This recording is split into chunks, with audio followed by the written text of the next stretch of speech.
I think that feels like a nice package there. Yeah. Wow, look at those phones light up. It's Felger and Maz on 98.5, the Sports Hub. I think the Knicks are going to win the championship. Brunson is flatly an A-list superstar in this league. If there were any questions prior to this postseason, they are now gone. And he has a chance to go down in absolute history in New York City. From the 2000 season until they added Brunson in the 2022 season, they won one playoff series. The last 2 years, they've made a conference finals, and this year they make a finals. Who raises their game come the postseason? Nobody's hand goes up quicker than Jalen Brunson. This second-round pick, first 2 years in the league, wasn't a starter. This undersized, fire hydrant scoring point guard in the postseason jumps from 26-6 to 29-7 and is as clutch as any player in the league. Maz, what are your thoughts? I like the Knicks. I also like the Knicks. To me, San Antonio obviously is the favorite. I just think the Knicks present problems for San Antonio with the size they have. And so I'll take the Knicks. I would take a shot with that. I like the way the Knicks play. They can plug and play a bunch of different guys in roles. I do think that one of the keys to the series is going to be how Karl-Anthony Towns plays. And that's kind of scary in and of itself. But he is a big-bodied guy. When they played during the regular season, the Spurs did not put Wembanyama on Karl-Anthony Towns. They put him on Josh Hart so that he could freelance and get in and still be in the paint. And they let Hart go out to the three-point line and shoot. So you would say, well, then Hart's the key. No, I think it's Karl-Anthony Towns because he's going to have smaller guys on him. He should be able to shoot. I'm interested in seeing how they do that. I think it's kind of an interesting matchup. I feel about this series in some ways the way I felt. You remember when Dallas played Miami years ago? Yeah. When they had Wade and LeBron, and Dallas at the time had the two things that Miami really couldn't match up with, which was a point guard and a big guy, in Nowitzki and Jason Kidd, and they won the series. I thought Dallas was going to win that series. I feel similarly about this series with the Knicks. I like the matchup for New York. I don't think it's going to be easy, but I think New York has got a little more depth in terms of offensive options. What do you think, Matt? Interesting. I hadn't really thought about it in that context, Maz. It's a good breakdown. I like everything you said there, except for the fact that the Eastern Conference is a complete and total joke. Welcome to the big-time Spurs and 5 in this series. The quality play is just way better out west right now in the NBA. Give me anybody out of the West instead of anybody in the East. Give me the Spurs and 5 in this series. So I'm feeling on that. I mean, if it were straight up, I guess I would take the Spurs. So I'm taking the Spurs, I suppose. I feel like betting the Knicks. I like the value on the out. I think they have a decent shot at it. I think the Spurs, typically you have to go and lose before you go and win. You know what I mean? Yep. So the Knicks, I suppose, have more of that going for them than the Spurs. This is the Spurs' first real run through it. It's part of the reason I'm rooting against them, but keep going. Why? Why do you say that? Because I don't want to see a team just fall on their ass in the lottery, fall onto their ass in the lottery. That part I agree with. Get Wembanyama and then win in the third year. 1,000%. Jordan and LeBron didn't win till 6, 7, 8 years in. I mean, it took a while. Like even the greats of the greats. This kid comes in out of nowhere and all of a sudden wins in year 3. F off. No. I want him to lose. I just don't like how they assembled their team. I say assembled their team. They just sucked at the right time and got a ping pong ball. And I'm not going to give them any other, they may have some other good draft picks and some other good young players. I get it. Without Victor Wembanyama, they're a 6 seed. They're a play-in team, perhaps. And so, if you're being honest about it, that's all that happened.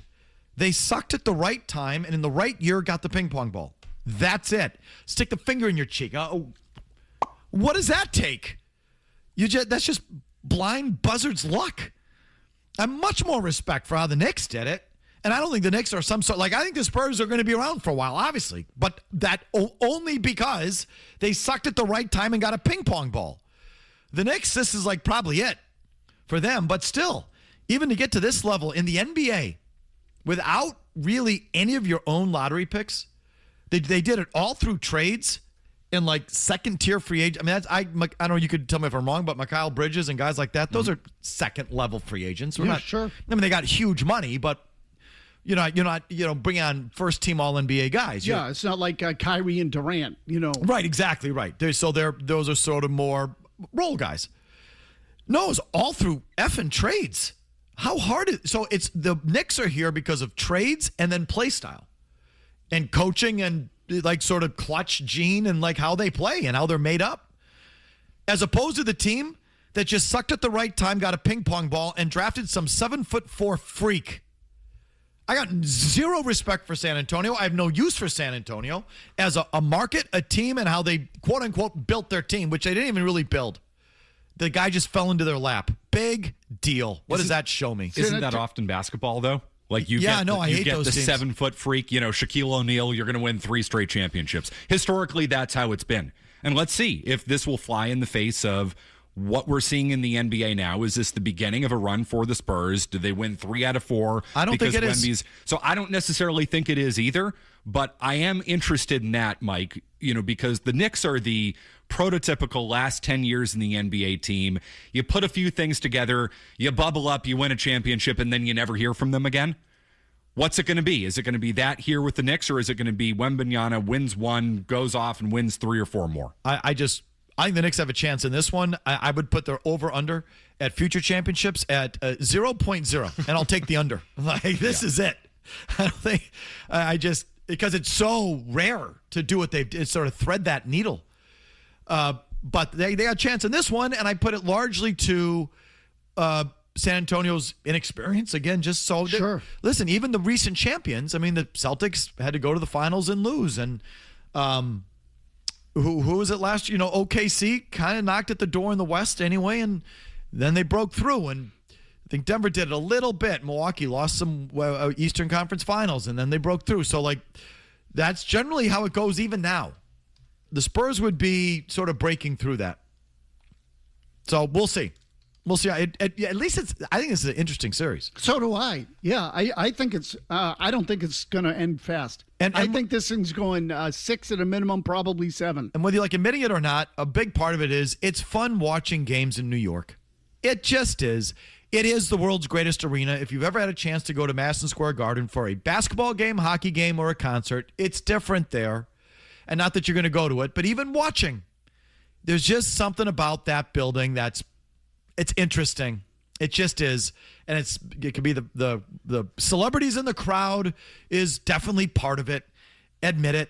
And you're jealous of it. You say, I don't want to see Chalamet. Who cares about Ben? Say, you wish you had stars that had 1/10 of that, 1/10. Instead, you get to see Donnie effing Wahlberg every freaking game and pretend like that's a celebrity. Don't care about him or them or anybody. Really. No, what you get maybe Drake May or Portnoy. Like, those are your guys. How about Wiggy? Wiggy, right. New York has real, actual, bona fide megastars. Heavyweights. Sitting in there at their courtside, and it's just interesting there, and it's interesting that they're in it. So I'll be a Knicks fan for the next couple of weeks. Me too. I'm rooting for the Knicks. I like the way the Knicks play.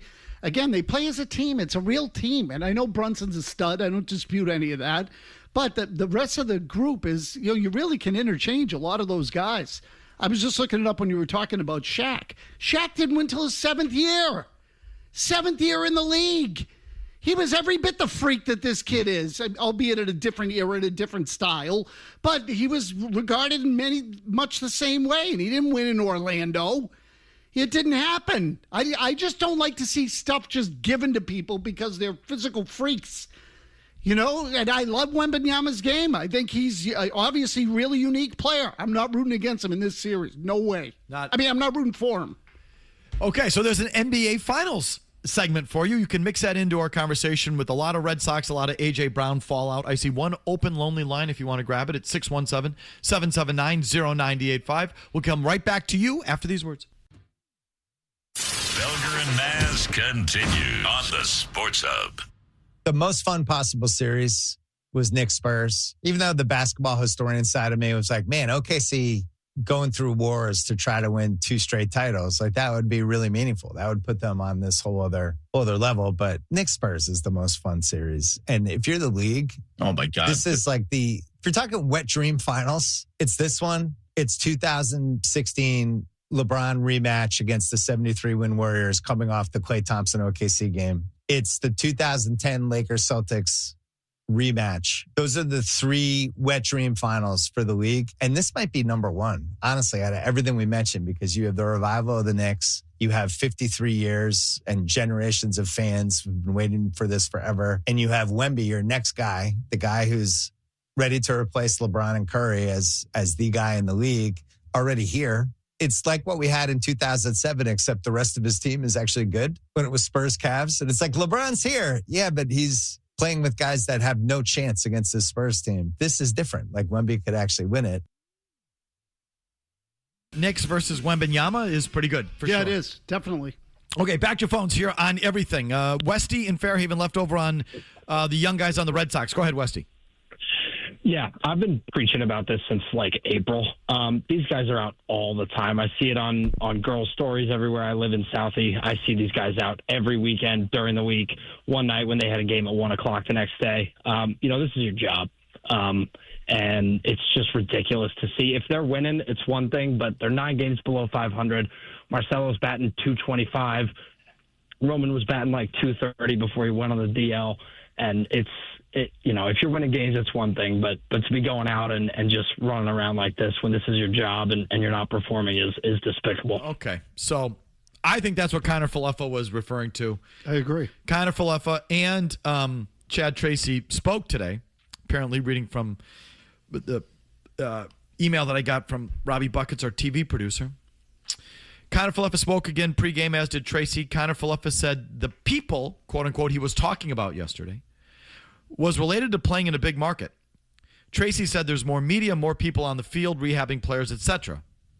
And that's what they meant by the different people that are around and the distractions that are here.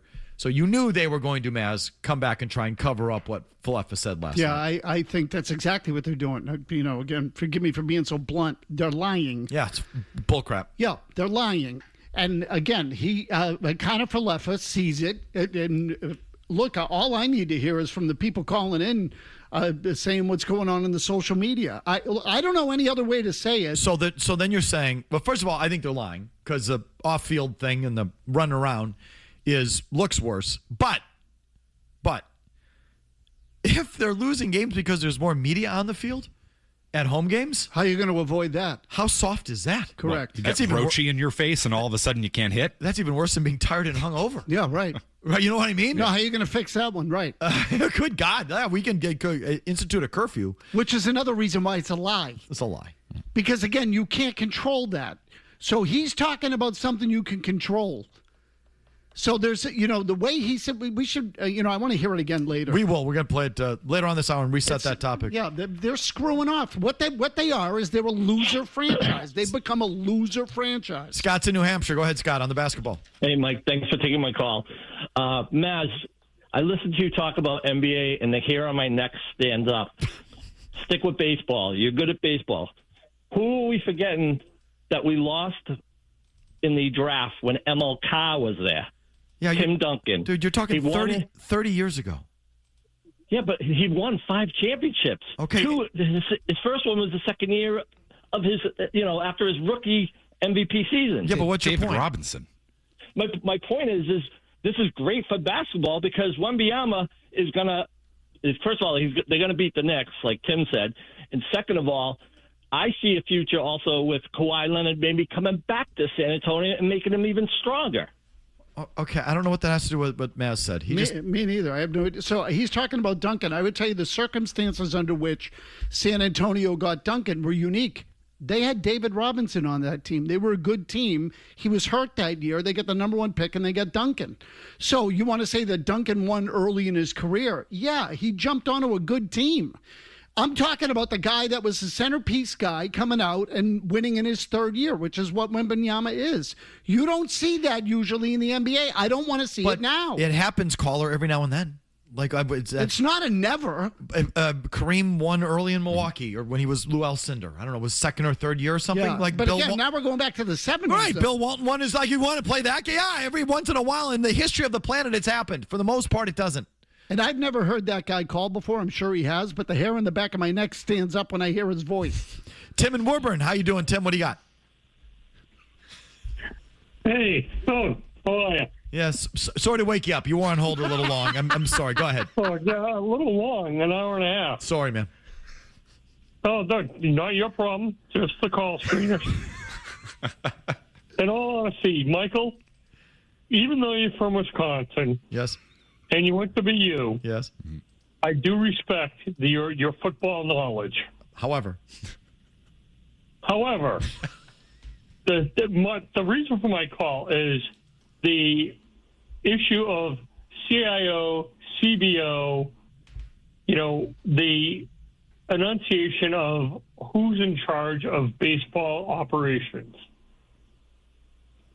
What's your issue, Tim? Please do get to the point. No.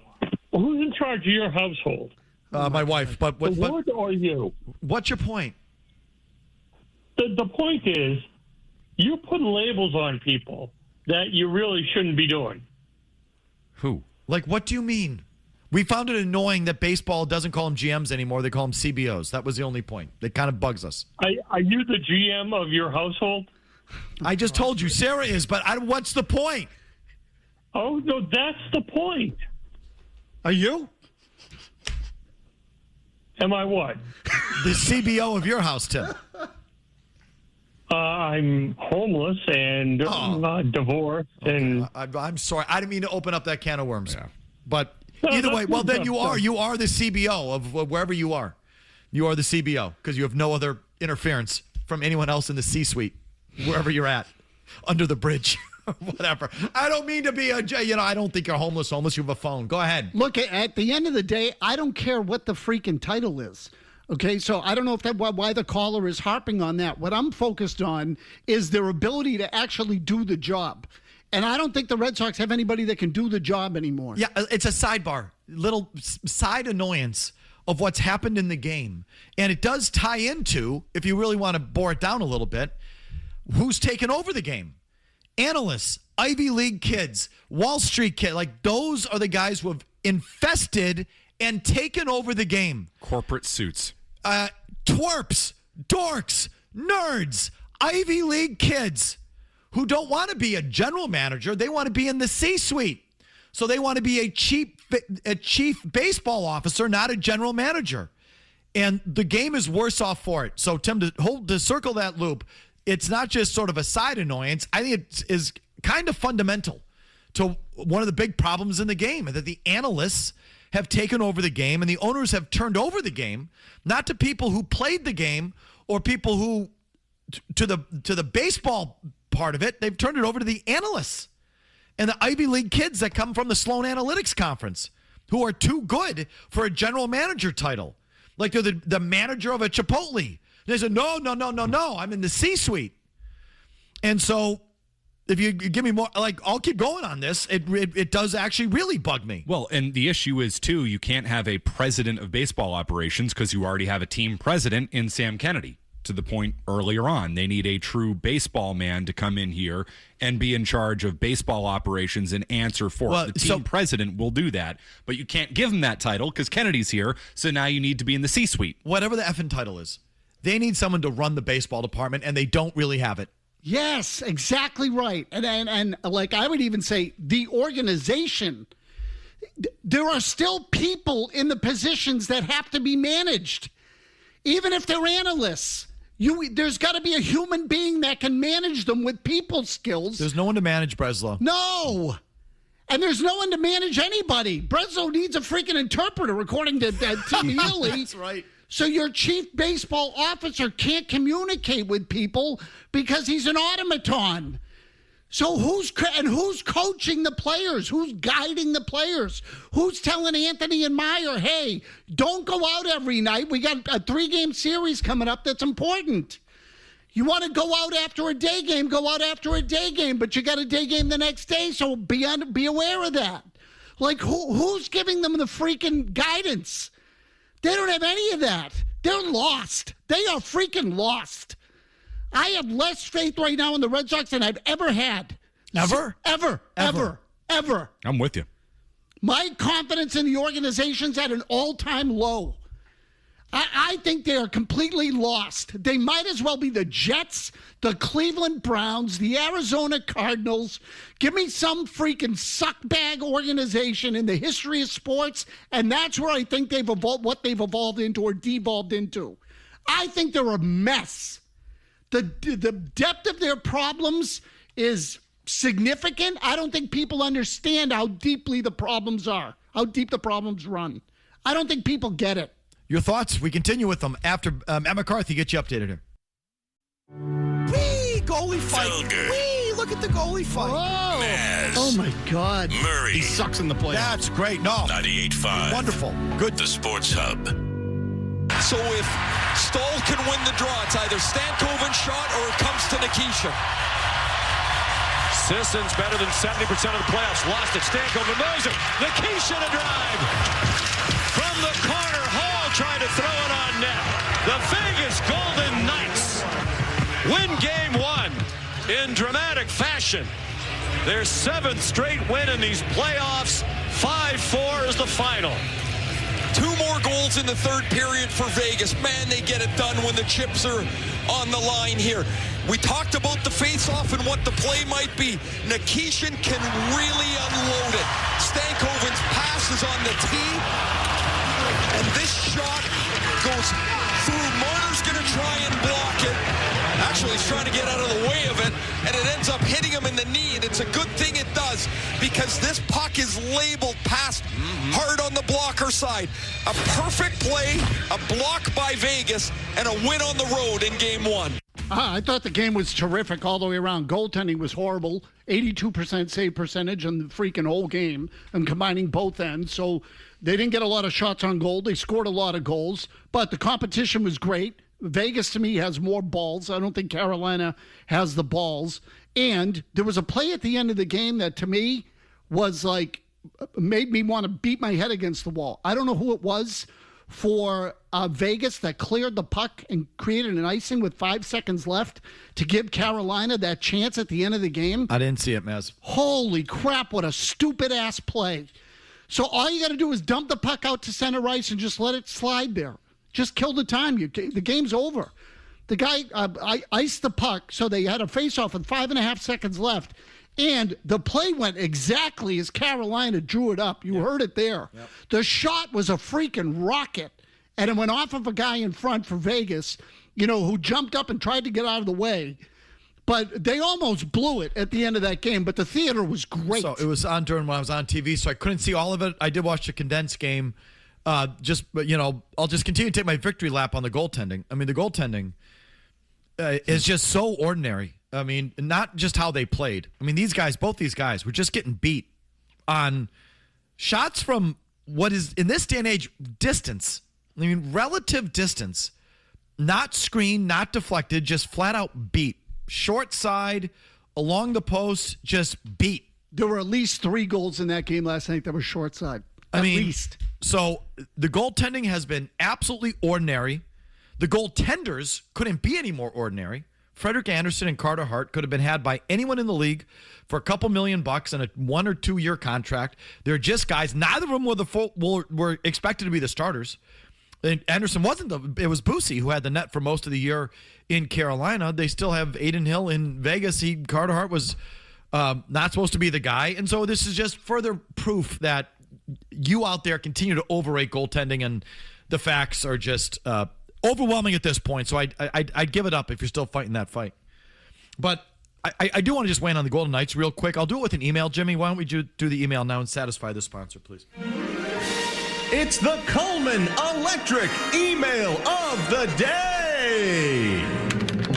Dear Felga, I really hate you, and I think Maz is a boob. It's electric. The Coleman Electric email of the day. It's electric. Send yours to Felger at 985thesportshub.com. Email today brought to you by Coleman Electric, a bunch of really good electricians helping homeowners just like you. When you need an electrician, you want to call Coleman. It's electric. It's electric, McCarthy. It's electric. KUHLMAN is how you do that. Panel replacements. Old wiring is their specialty, replacing it. Jesse Coleman wrote a book on that, actually. So you want to search them up. KUHLMAN. But any electrical need, these are your guys. This also speaks to a long time sort of running debate I've had with hockey fans. The goaltending is one of them. Another is, it transcends all sports. I just don't believe in sucking and drafting. I don't think it works. I don't use any skill to it. I don't want to go through it.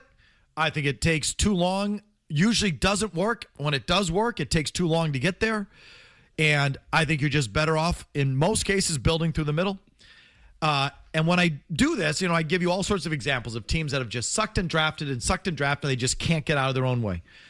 And, whether it's Detroit right now or Buffalo finally for the first time in 20 years got out of it, or I've just given you a million examples. And then teams that have built through the middle. I usually leave Vegas out of it because it's so obvious and so easy. But do you understand what the Vegas Golden Knights have done? And again, this all leads to the email really quick, which, of course, I X'd out of as soon as I started to do this. That's one of my moves. X out. Subject line, explain it to me like a child. Jim in Salem writes in, Felger, how did the Vegas Knights become so good so quickly? I vaguely recall the GM getting draft picks for not selecting people in the expansion draft, which I thought was brilliant at the time. But how did they do it beyond that? It's really a fascinating story. Did they just get a bunch of contracts for guys who needed a change of scenery but were still good? Success like this in the modern era of expansion is unprecedented. Jim in Salem. I wouldn't just say unprecedented. I would say something that leads you to believe that there's higher powers or greater forces at work. The Vegas Golden Knights, this is their 9th year of existence. Flat out expansion team. Yeah, right. Starting from nothing. 9 years, 8 playoff appearances, 3 Stanley Cup Finals. If they win this one, their second Stanley Cup. How many conference finals in there, too? 5, probably? They've been to 1, 2, 3, 4 conference finals. Okay. 4 conference finals, 3 Stanley Cup Finals, 1 championship and counting, 1 year out of 9 out of the playoffs. Starting from 0. They've kind of become like hockey blue blood kind of thing. They're legit. And I'm here to tell you, virtually none of it was done with their draft picks. They traded their draft picks for players. But what I'm saying is, they did not only did they not build through the draft, they've gotten virtually nothing from the draft. They have had, I said, 3 Stanley Cup Finals, 1 championship. This will be their second. In all that time, starting 9 years ago, they've had only one of their draft picks make a significant contribution, and that's this Dorofeyev, who's a 30-goal scorer. He's got 10 goals in the playoffs, a legit guy. Okay, they got him in the 3rd round in 2019. All this winning, that's the only homegrown player they've had contribute to their championships. Only one. Everyone else is either a trade or a free agent? Everyone else has been a trade or a free agent. So not only, and again, they were drafting high to start. I don't remember the thing about not picking up players and getting extra draft picks. They did get 3 first-round picks their first year in existence. They got 3 first-round picks, number 6, number 13, number 15. Yeah, teams were trading them draft picks to not select their players who were open to expansion. Right, okay. Unprotected players, Yeah. That's right. They got nothing from those guys. Their best pick was Nick Suzuki, number 13. Good pick, good player. They traded him for Max Pacioretty. Which was probably their worst move. Which definitely did not work. Otherwise, Cody Glass was that first pick. He didn't do hardly anything for them. He's been in Nashville, Pittsburgh, and New Jersey since, now just kind of floating. That was the 6th overall pick. The other one was Eric Brandstrom. He didn't do hardly anything for them. I don't even think he played for them, frankly. He never even played for them. Immediately shipped to Ottawa, and then he went to Vancouver. Then he's a fringe AHL player. Nothing. They didn't draft well. They didn't draft. They have got here are their last 4 drafts.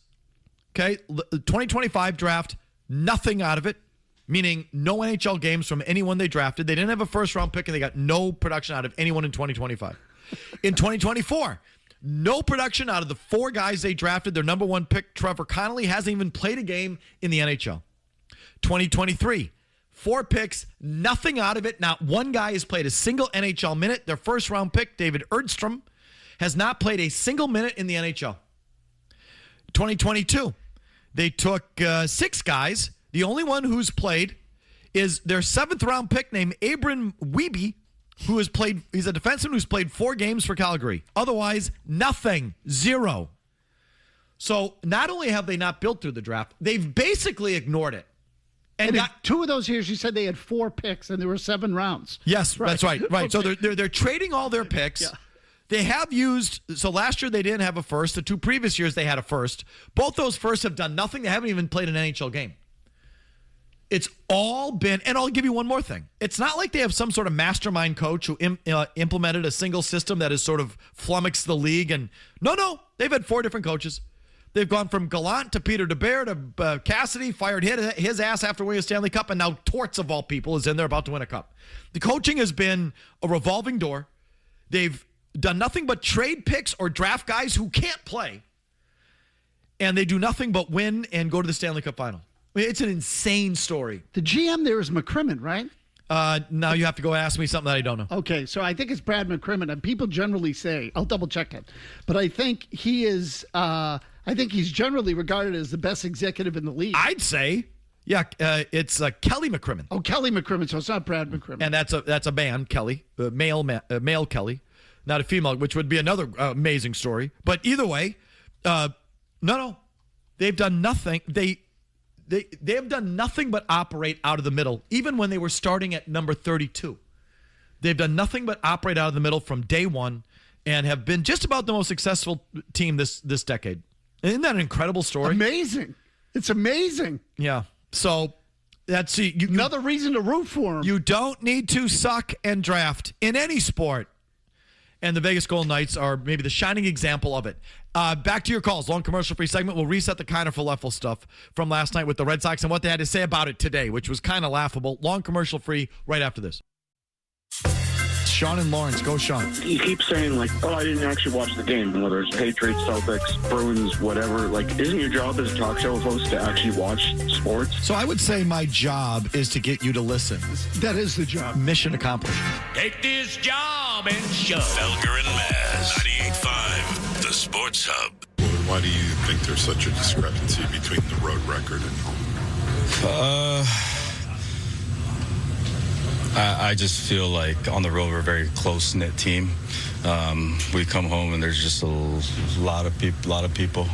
It's different. It's just a different vibe at home, and we got to figure out a way to make it small like how it is on the road. I just feel like at home we see a lot of people that we don't know, or just don't know that are around this area. And when we're on the road, it's just a close-knit group, and we're becoming a really close team.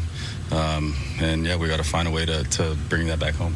Isiah Kiner-Falefa last night, after the Sox' latest horrible performance at home, talks about the difference between the home and the road, and the issue at home being too many outside influences or distractions, if you will. I mean, you just heard what he said there. And implying that we're not as close-knit of a group at home when we are on the road. Maz, first of all, what were your thoughts on that comment? So my initial reaction to it was that guys are, have posses. There are people hanging around the clubhouse. There are probably young guys who either have too many friends around the ballpark, aren't disciplining themselves in terms of their nightlife and what they're doing, whether it's going out and partying, going out and, I say chasing women, but you get the idea. All that stuff. I think that is an older guy on the roster calling out the younger guys and saying we're not serious enough about baseball because on the road, it's just baseball. We don't have the distractions that we do at home. When we come home, we have the distractions, and it's a problem. And so that's what I think he meant. That's how I interpreted it. So again, as Alex Spear put it in a tweet, Kiner-Falefa asked why the team has been good on the road and bad at home, suggested the team is close-knit on the road, but has struggled to avoid distractions of larger groups of outside people at Fenway Park. So I would agree, Matt. I think that was clearly, and there's been an undercurrent of this the entire year, which leads me to believe this, from Narvaez being suspended the first weekend of the year for showing up late or missing team meetings, from Carabas telling us the rumblings about some guys not doing everything right that they should have been doing in spring training, to all the social media and sort of man-on-the-street reports of young players, Anthony Meyer, getting after it in the Seaport and South Boston and all of this, that. Roman Anthony missing games, not just for overplaying injuries, but you sort of wonder, did he miss some time because of, like the last 3 days before Cora got fired? Wasn't he sat? Yeah, he had a back problem. Yeah, he had a bad back spasm. All of a sudden, yeah. And then Cora gets fired. Anthony's back in the lineup. Next day, he's back in the lineup. So was that a back? But this kid, you don't know. He obviously is not the biggest grinder in the world when it comes to injury. So it might have been a back, but it might have been Cora saying something else to him. So there's been an undercurrent of this thing, Maz, the whole year. Yeah, definitely. The Narvaez thing is good to bring up, Mike, because the general belief at that time was that Cora was making an example of Narvaez because he knew that Narvaez could take it and he needed to set an example for the rest of the team. That was the belief at the time. So when, again, Kiner-Falefa says that the team is close-knit on the road but has struggled to avoid distractions of larger groups of outside people at Fenway, we all sort of think the same thing. So that's kind of a big comment. It implies something really wrong going on there. So there was a lot of follow-up on that pre-game, Maz, today. And apparently what they're now trying to peddle, maybe a couple different things. And as I mentioned it to you early, and this is just sort of paraphrasing, that Kiner-Falefa today said the quote-unquote people he was talking about yesterday was related to playing in a big market. Is that Kiner-Falefa or Chad Tracy today? Chad Tracy said there's more media, more people on the field, rehabbing players, etc. So do you have more for me? No, I don't. I was just wondering who that came from. I thought those comments were Tracy comments. So those were both Tracy and Kiner-Falefa today? Yes. So I think they're trying to cover their tracks, or Kiner-Falefa is trying to cover his tracks from last night. No doubt. That's what I think, too. Now, there's also... the other thing is, this is now happening with the Red Sox with some regularity. Sam Kennedy makes a comment about the injury to Roman Anthony, and the next 2 days later, they now have to clean it up because the message wasn't clear. Now it's, so, and I'm telling you, I believe that Sam Kennedy said what he meant, but they're now backtracking like every, this is the second time this has happened in a week on different matters.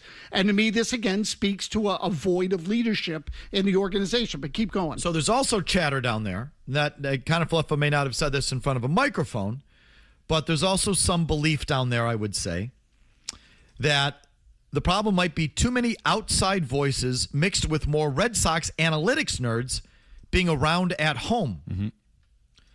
So with all the coaches fired and no Cora buffer, some players go outside the team for hitting help, which Caleb Durbin has been on the record of doing. Yep. And his hitting coach is doing interviews. His personal hitting guy is doing interviews. Because the kid finally had 1 week where he wasn't a complete suckbag. So they're doing some sort of victory lap on Caleb F. and Durbin, who blows. But anyway, so Sox nerds have put more of their people in place around the team when they come home. Again, Cora not there to bat him away like he might have been when he was here. On the road, it's just a core group of coaches, and the players have to work with them because nobody else is around. So that he might be some complaint about whether Falefa is saying that on the record or off. I still think he's covering his tracks. I think the whole tone of that comment, given what we've known about how the team has carried itself so far this year, is speaking to something off the field, not too many cooks in the kitchen on the field. I actually think it's both here, Mike. Yes, I think it's a shot at the younger players who probably are not taking their job seriously, but you're telling me that Roman Anthony and Marcelo Meyer are only chasing tail in Boston? They're not chasing tail in Cleveland? Come on, give me a break with that. I do think part of the comments last night probably do have to do with the analysts, the nerds, probably an inundation of people and information when these guys come home, because a lot of the front office guys don't travel with the team. They probably come downstairs, peddle their crap, peddle their philosophies on these players, and Kiner-Falefa, who's been 5, 6 different organizations at this point, is probably coming here and saying, get the F out of here. You got to be kidding me with the number of people who are coming by my locker, coming by at batting practice saying, well, you should do this, you should do that. I'm sure it has something to do with that too. I think it's both. I'll tell you what, I'll accept all of it because I think they're so effed up that no, I'm serious. They're all over the place. I'm serious. I think they're all over the place. This is how effed up I think they are. I think I will allow for that. I think the problems could be, again, multiple. There's, if you think about it, if we're talking about the baseball part of it, the analytics stuff, You go on the road, it's a veteran guy. Hey, you're struggling. Hey, have you tried this? Hey, have you done that? You know what? Go out tonight after the game. Get your mind off it. It helps. Or ask for a day off. Or, there is some conversations that can happen between teammates that can give a player some perspective and some understanding, particularly if it's an old guy and a younger guy.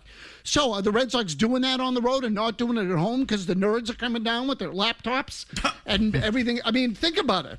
When you get a bad grade, what does the nerd do? Study more. So you lock yourself up in the library and study. Sometimes studying's not the answer. Sometimes you start squeezing the bat so freaking tight, you're basically producing syrup right there at home plate. So I just think they're lost, Mike. Organizationally, they are lost. And we all agree they need to flush the whole thing, and it goes beyond just hiring another clone from Yale, which we're worried is all they're going to do. They're going to swap out Chaim Bloom for Craig Breslow for the next nerd. And nothing's really going to change. They need something sweeping. And is John Henry capable of hiring the right guy and giving him the reins to actually do it? Big question.